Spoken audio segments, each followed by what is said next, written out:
আসসালামু আলাইকুম ওয়া রাহমাতুল্লাহি ওয়া বারাকাতুহু। তিন ব্যক্তির কোনো পাপ নেই, তিন ব্যক্তির কোনো গুনাহ নেই। তারা যত গুনাহ করুক তাদের কোনো গুনাহ নেই। এক নাম্বার ব্যক্তি হলো নাবালেগ, অপ্রাপ্তবয়স্ক ব্যক্তি। অপ্রাপ্তবয়স্ক ব্যক্তি নাবালেগ ব্যক্তির বালেগ হওয়ার আগ পর্যন্ত কোনো গুনাহ নেই।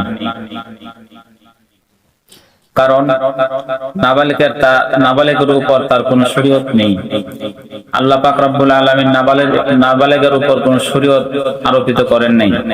সে যদি নামাজ না পড়ে, যদি অন্যান্য কোনো ইবাদত না করে, আল্লাহর কাজ নাও করে, তারপরেও তার কোনো পাপ হবে না। হ্যাঁ, সে যদি নামাজ পড়ে, গুনাহের কাজ বর্জন করে, নেক কাজ করে, কোরআন তেলাওয়াত করে, তাসবিহ তাহলিল, সালাত, হজ, যাকাত এগুলো যদি নাবালেগ ব্যক্তি করে তাহলে তার সওয়াব তার পিতামাতা পাবে। কিন্তু নাবালেগ যদি গুনাহের কাজ করে, যত ধরনের গুনাহই হোক না কেন, তাকে অবুঝ হিসেবে গণ্য করা হবে। দুনিয়ার মানুষও তাকে অবুঝ বলবে, আল্লাহ পাক রব্বুল আলামিনের কাছেও সে অবুঝ বালেগ হওয়ার আগ পর্যন্ত। যতদিন পর্যন্ত সে পূর্ণ বয়স্ক না হবে, প্রাপ্ত বয়স্ক না হবে, ততদিন পর্যন্ত সে অবুঝ। দুনিয়ার সবার কাছে অবুঝ, দুনিয়ার সমস্ত মানুষের কাছে সে অবুঝ, মহান আল্লাহ পাক রব্বুল আলামিনের কাছেও সে অবুঝ। তাহলে অবুঝ ব্যক্তির কোনো গুনাহ নেই, তার পাপ লেখা হবে না, তার উপর কোনো শরীয়ত আরোপিত করা হবে না। অবুঝ ব্যক্তি যাই করুক তাকে অবুঝ হিসেবে গণ্য করা হবে। তাহলে তার কোনো পাপ নেই, অবুঝ ব্যক্তির কোনো গুনাহ নেই।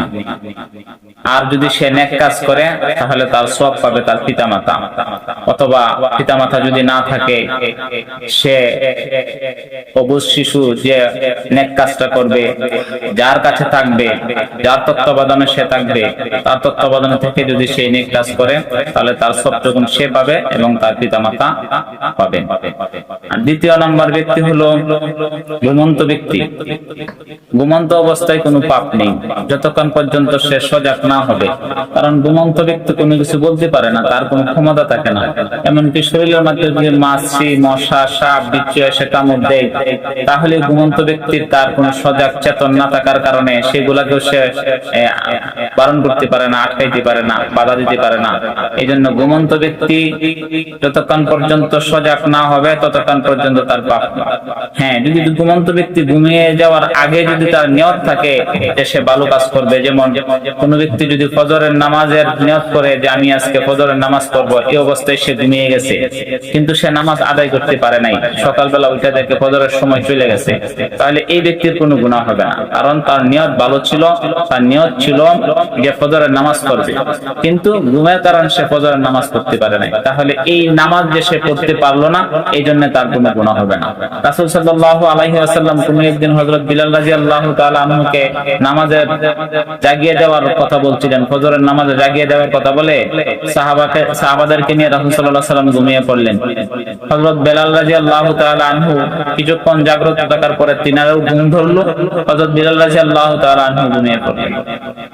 যখন সকাল হয়ে গেল, ফজরের নামাজের সময় চলে গেল, এমনকি সূর্যের তাপ এসে রাসূল সাল্লাল্লাহু আলাইহি ওয়াসাল্লামের মাথায় অথবা তার মুখের মধ্যে আয়েশা লাগলো, রৌদ্র আয়েশা রাসূলের মুখে লাগলো, তখন রাসূল সাল্লাল্লাহু আলাইহি ওয়াসাল্লামের ঘুম ভাঙলো।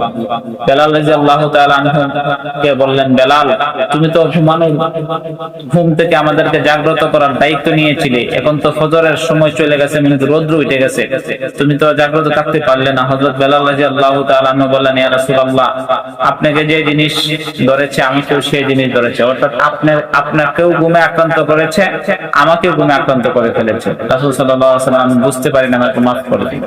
তাহলে ঘুম অবস্থায় যদি ফজরের নামাজের কোন ব্যক্তির নিয়ত থাকে, সে ঘুমিয়ে পড়ছে, জাগ্রত হতে পারে না, তাহলে তার জন্য সেটা মাফ। ঘুমন্ত অবস্থায় তার কোনো পাপ হয় না, এই ব্যক্তির কোনো পাপ হবে না, তার যা হবে সবকিছু মাফ। তারপর হলো পাগল ব্যক্তির কোনো গুনাহ নেই। পাগল ক্ষেত্রে কোনো পাপ নেই। পাগলামি অবস্থায় সে যা করবে তার কোনো পাপ হবে না। হ্যাঁ, পাগলামি অবস্থায় তার নামাজ চলে যাবে, হজ ফরজ হলে হজ আদায় করতে পারবে না, রোজার সময় আসলে রোজা রাখতে পারবে না।